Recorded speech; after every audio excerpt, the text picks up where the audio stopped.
¿Qué fue primero? No sé si la propuesta, la idea, si la teníais clara desde el minuto uno o ha ido cambiando también en este proceso tan atípico.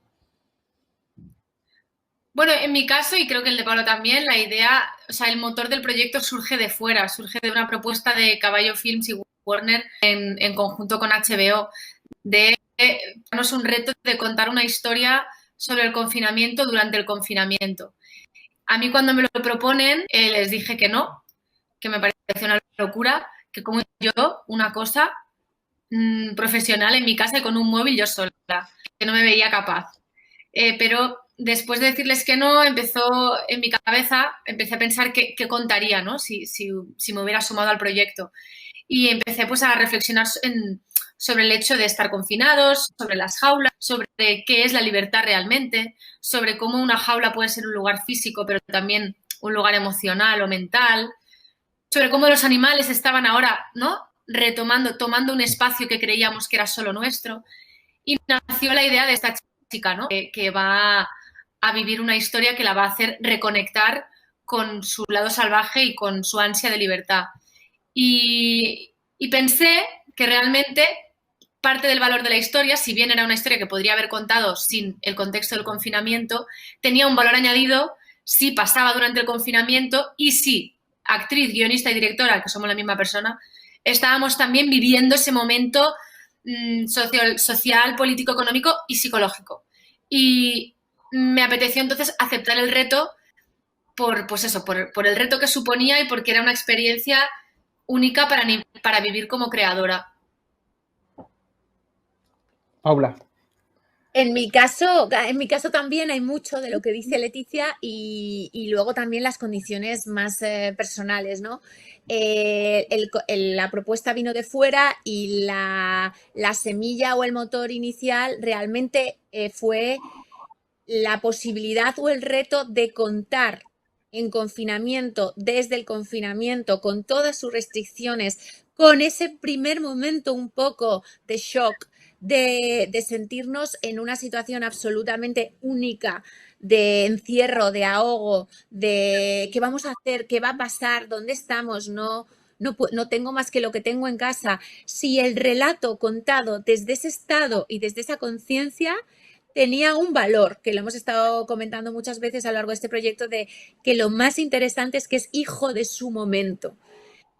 Habrá muchas historias sobre pandemias a partir de ahora, habrá muchas consecuencias y conclusiones y maneras de rumiar todo lo que esto ha significado, pero contarlo desde tu individualidad, con toda la colectividad y con todo el proceso, como decía Leticia, sociopolítico, con todo lo que estaba pasando fuera, pero desde tu pequeña burbuja en casa y tus condiciones, era en sí mismo, tenía un sentido radical desde lo puramente narrativo, ¿no? Es decir, contarlo on time, lo que está pasando, las pequeñas experiencias.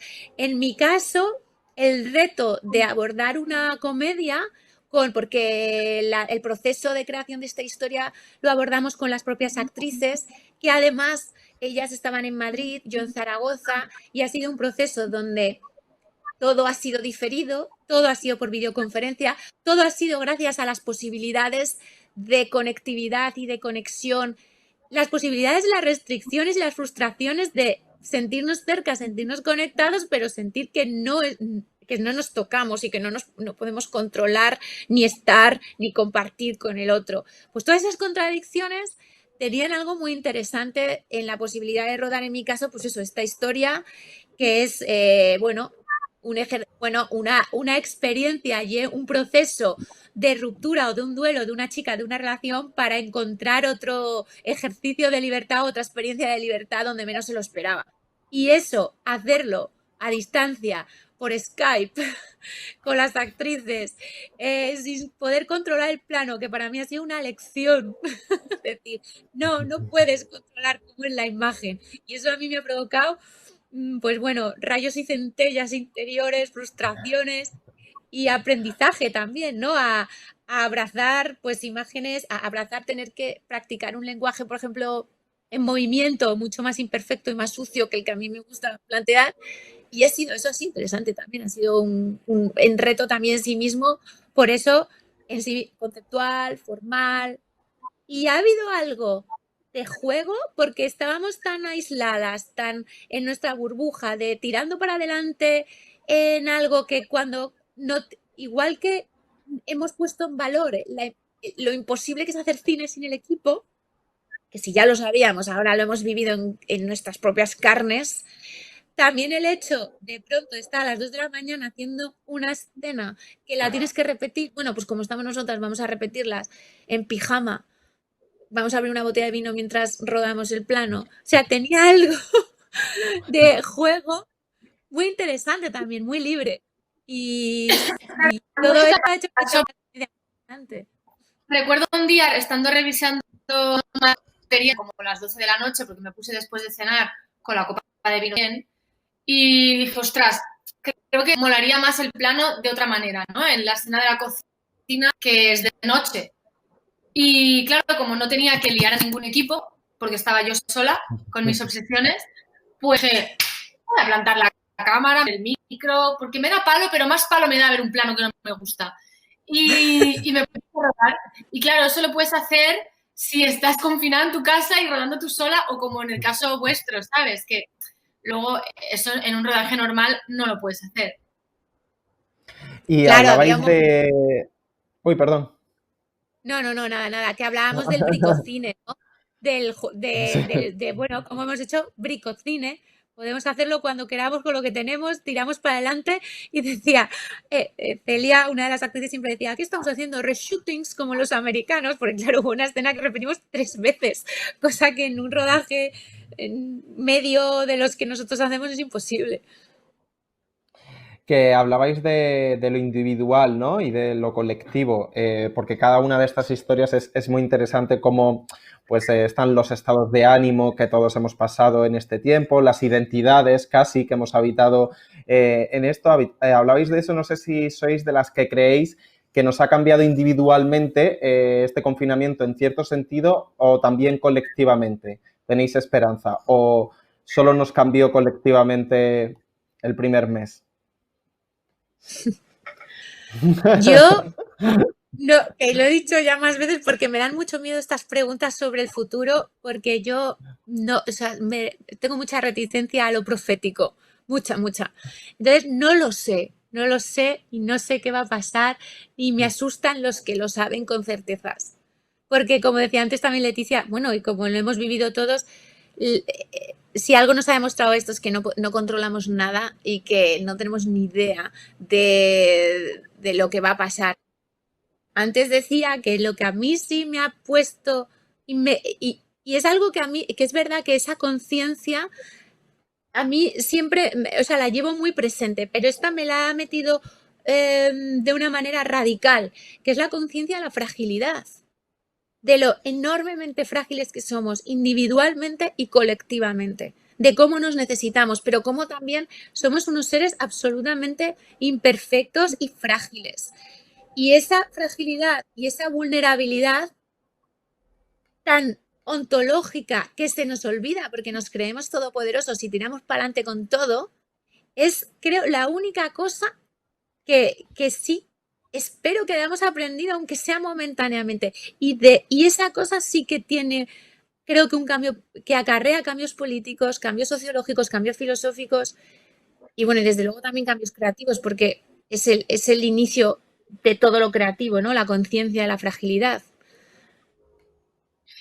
Y yo esa conciencia de la fragilidad lo que nos ha llevado a darnos cuenta es, sí, somos frágiles, pero sobre todo cuando vivimos la vida de forma individualista, cuando nos dejamos abrazar comunidad o nos interesamos por la comunidad, interesamos por formar parte de la comunidad, ahí somos menos frágiles.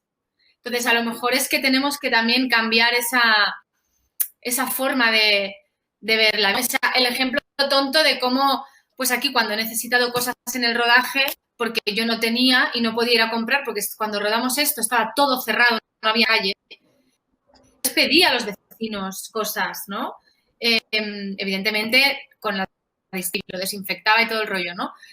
Esto es un ejemplo tonto que llevado a cosas más importantes como las colas en Aluche de gente lleva a familias que no tienen de comer, pues yo creo que ha puesto en valor lo colectivo y ha puesto en valor los afectos.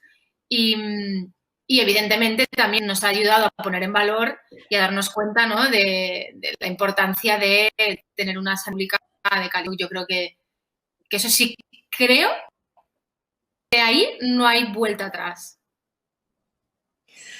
Una toma de conciencia particular, ¿eh? Yo también lo quiero creer, Esperemos. pero estoy viviendo unos días donde la vuelta atrás de tantas cosas está provocando tanto pavor que no sé. Sí, pero también porque también hay un tema de ruido, ¿no? De que parece que hace más ruido quien cosas más inhumanas dice o hace. Y Sí. yo realmente creo que los seres humanos de naturaleza empática y que tendemos más al cuidado y al cariño que todo lo contrario. Sí. Y en tu caso, Leticia, por ejemplo, el tema, ¿no?, de tu capítulo es interesante porque vinculamos muchas veces la violencia de género machista o el acoso a una relación como física, personal, de pareja. Y en este caso, en el tuyo, es muy interesante como ver que el control no necesita casi de la presencia física, ¿no?, que hay otras formas de control. Sí, de hecho yo conozco casos de mujeres que han estado en relaciones muy tóxicas que se daban prácticamente por redes sociales, a lo mejor. Entonces, sí, o sea, una jaula puede ser un lugar físico, un lugar emocional, mental, una relación y la necesidad de control o el control se puede dar también a distancia. Y evidentemente a mí me hubiera interesado mucho también contar el punto de vista de Alex, el personaje del chico, pero yo no me veía capacitada para rodar a distancia. Claro, porque esas relaciones basadas en el control y la dependencia en un sentido tóxico, tóxicas también para quien ejerce ese control. Evidentemente no lo voy a poner al mismo nivel, para nada eso, pero son tóxicas para las dos personas implicadas.